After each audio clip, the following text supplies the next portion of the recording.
Okay, as you can see, I've painted in a lot of the solid colors here. What I'm doing right now is just adding a little detail to the areas that I've added the colors to. This is that color asphaltum.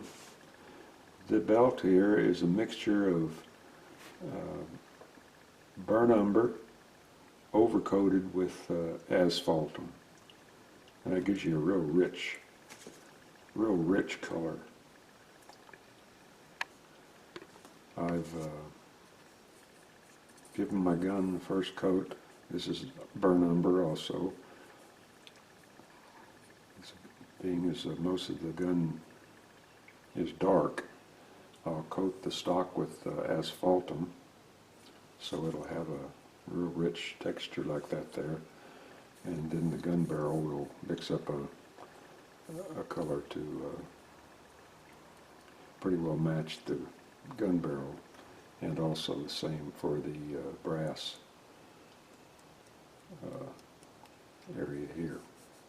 Okay, I've got my little knife painted up, getting ready. It's all ready to have the beading detail done on it. And what else here? I'm in the process of putting pinstripes on his pants. I decided not to give him a checkered pants. So anyway, what I'll do right now is one area that I noticed while I was doing my pinstripes was back here in the back. Let me get his head off of here. Well, I went ahead and finished his head. When I painted in his leather area here, you can see that it's a mixture of, I'd say several colors. We got raw sienna here mixed with asphaltum, and it goes into a little bit of that mudstone color. What I want to do right now is take a little white and down here in the very bottom, kind of lighten that area up where his seat would receive the most wear.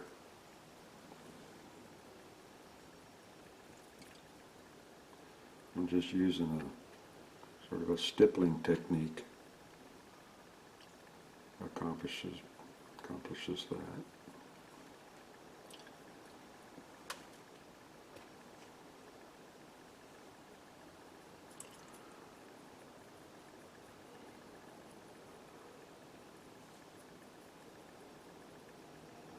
Just like that. There, that looks a lot better. I painted his pants the first coat here. This is also mudstone. And then I used a little raw sienna to, you can't really see it so much, there you might be able to, right there, down here in these crevices. Just to simulate a little shadow. Same up here on the front. You can see it up in the corners. And any place where, the one area of clothing goes underneath another area, you're going to get a little shadow. So by doing that, that sort of accentuates those areas. Now for the pinstriping on his pants, and I'll show you how he's doing that. I'm using burnt sienna for that, because you want to keep all your colors complementary if you can. So I give them a little water. This is a liner brush here. Comes to a real fine point. Pick me up just a little bit of color.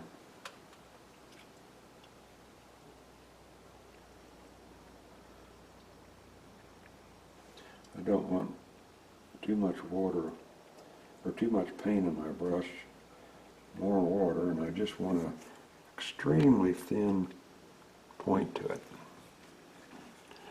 And then just take it. I'm going to take a little more color than that.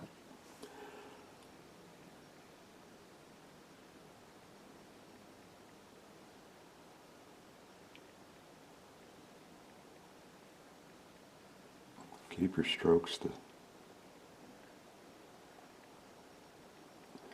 same distance apart. Let me get a little bit of color there.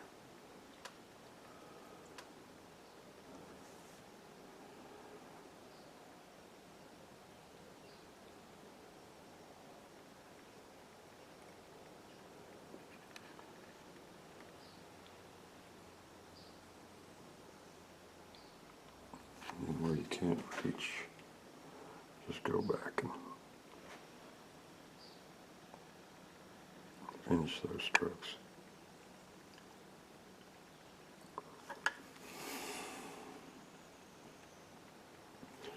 You don't want it too heavy,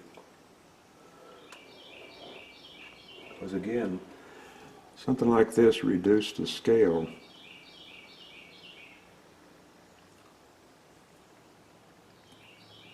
need some more paint here. Those pinstripes almost disappear.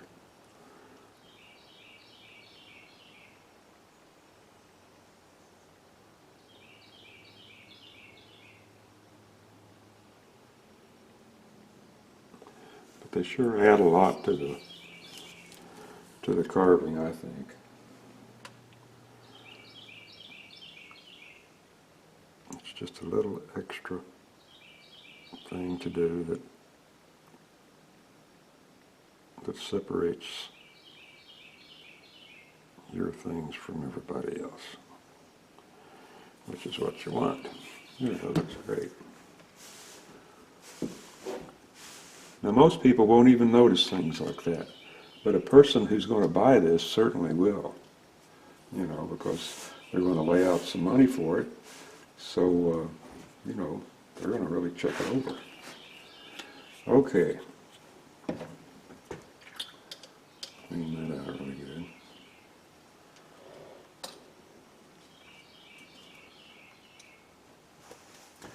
Alright, now,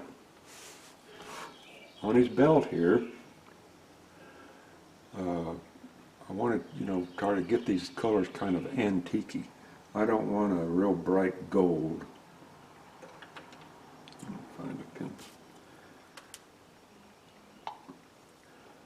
I don't want that color. I want something, you know, brass tarnishes. Well, this cowboy's not going to carry around a brasso with him, so his belt's going to tarnish just a little. But it's still going to shine in the eye areas. So I'm in the process of painting that belt buckle. I'm just sort of letting it dry. Same goes for the silver buckle up here. You know, they're just not going to have the time to do that. You know, keep those things sparkling, even though these guys are, you know, really concerned about how they look. So I'm going to mix me up. What I'm going to do now is paint the guns, or not the guns, paint the bullets. So I got me some midnight blue here. Take my silver, my midnight blue, and I'm going to create me a gray color for the lead of the bullet.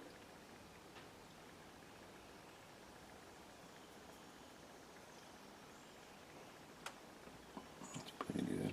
Just a little bit of black should do that.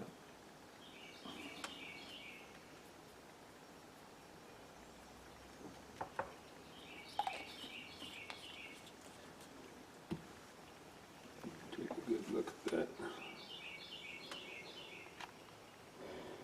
Because we can't look. What? We can't look. Bent over. There, can you see that color? Yep. Has a little greenish tint to it. Alrighty. So then I come along here. This might be just a little dark, but you watch what happens here.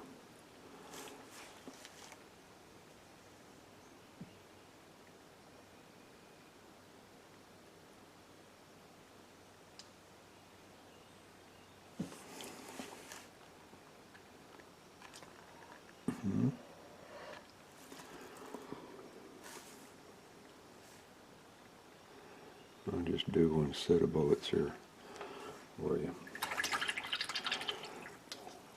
Alright. Now I take a little silver. Don't want much. Throw in that.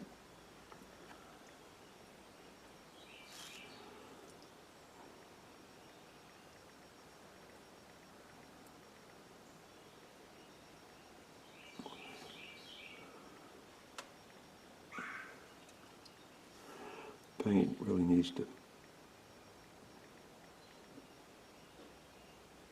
dry just a bit. There, so you got that. It's getting a good color, and it's the bright silver is just out there on the front edge surface of the bullet. Well, it still remains dark back behind it, and it gives it a, just sort of amplifies the 3D effect. Okay. All right, now on the brass shell casing, we'll take a little gold, and we'll put a little asphaltum in there.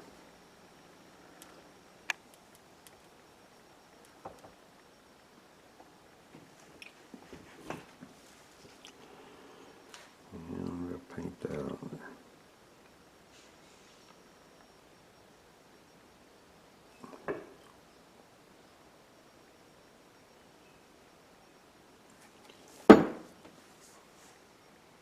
I guess I could take this carving off its base, but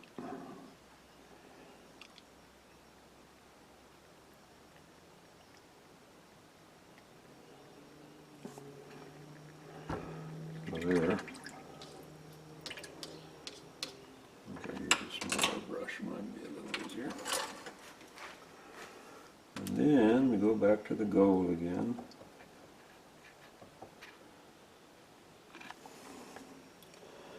And we hit the high points of it like we did the other.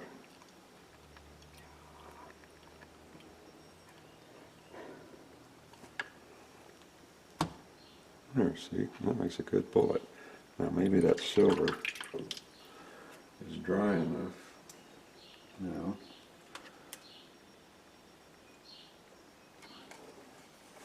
Now we can come back and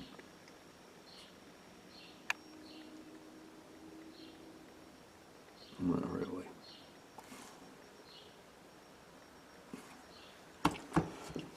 But anyway, those look like, those are pretty nice looking bullets, even if I do say so myself. 15 minutes, she says. 13. 13 minutes. Okay, quickly, back here on the spurs. Now, I made these yesterday. What I did is I cut some thin strips of that copper and rounded the ends. I burnt me a slot in the boot, and I took a lock washer, took it over to my little anvil with the ball peen hammer. I smashed it out to where it's perfectly flat, not twisted where the little tabs are. And then back over with some solder. I fluxed it up real good and then soldered everything together. Just used a little clamp to hold the thing all together while I in position to solder it, okay? Now the kind of spurs I'm going to put on this guy here are like this set of spurs here that I picked up at a Cowboy show a long time ago. Let me turn my print. Well, here, this is how they are. There's the right one, here's the left one. Mine aren't as detailed as these here. This upper area here, this catches the pants so it doesn't get down here and get tangled into the rowel back here in the back. Over here on the side, this little ring right here, there used to be a couple little pieces of metal hanging on here. Those are called jingle bobs. And what they do is when the cowboy walks around, this don't make that clink, clink, clink, clink sound that they like. So these little jingle bobs here, they bounce around back here and they hit everything. And, as the cowboy's walking along, everybody knows he's coming because his spurs are rattling around. This one here has a German silver inlay here on it, which is really a pretty spur. So, being as the